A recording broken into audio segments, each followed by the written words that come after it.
We have an opportunity as designers and corporations to try to build trust. And a way to build trust is to understand what the company's mission is and then figure out how do we visually communicate that message? How do we take words and design and put something together in a way that makes an emotional connection with the audience, with consumers, customers, whoever it may be. Right now, a lot of in-house teams tend to be a little bit more transactional and service-oriented, which is great and it's so needed. But I think the opportunity is to take that up a notch, to take it to the next level and say, how can we impact branding and identity in a way that we're really hitting people emotionally? In this day and age, people don't stay in their jobs for 10,000 years, but you know, relative to what it's like to work in an agency setting where you kind of parachute in and parachute out, I think that the opportunity is to just have long exposure to a set of people and a set of their priorities and to let them get acclimated to you too.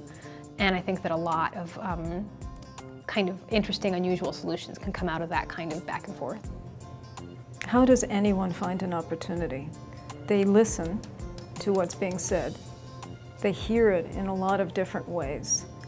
And they try to find in all of those different ways some bridges and some integrity and authenticity.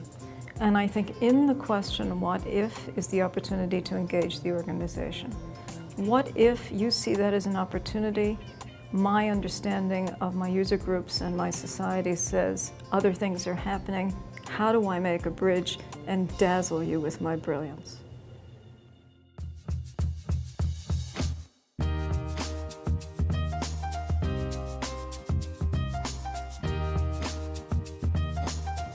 Probably one of the biggest challenges for people today is that challenge of opportunity.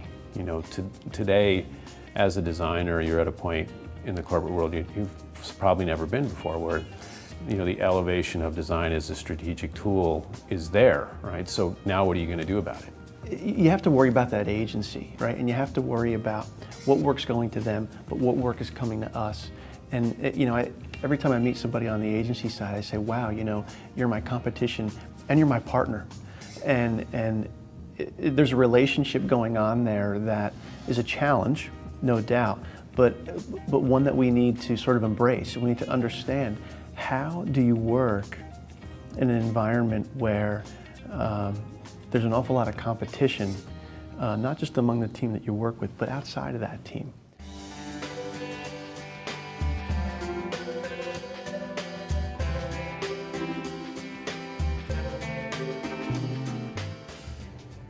It's the same skill set that any designer needs, which is to really listen and listen and listen and listen and mirror back what you've heard and make sure that you have it right and then listen.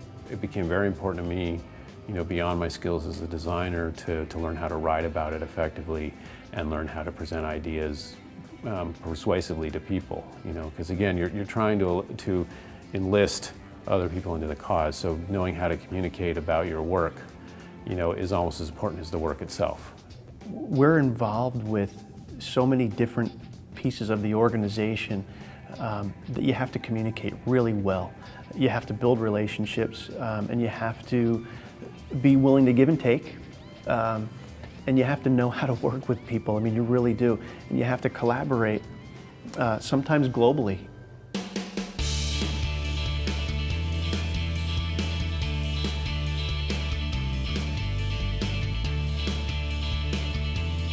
One of my favorite books that I recommend to designers, young designers a lot, is What is a Designer by Norman Potter, which sort of examines that question at a really kind of sort of fundamental level. There's no pictures in that book. It's just a book that you read, but it's really, really amazing.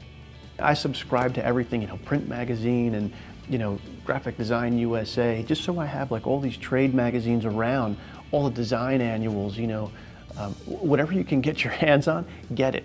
Put it out there, put it on a desk for everybody to go by and look at so that they can walk by and be inspired.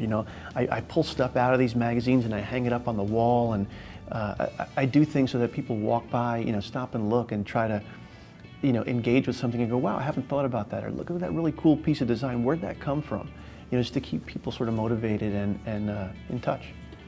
One of the most important things you can do, in addition to the quality of the work you do, is be outwardly focused. And I find that a lot of designers, very talented designers, want to stay, chained to their computer, and do that, because it's a very safe place. It can do my work, and of course you have to do quality work, but then continue to have an outreach to other organizations and include them in what you're doing and understand what they're doing and build those bridges.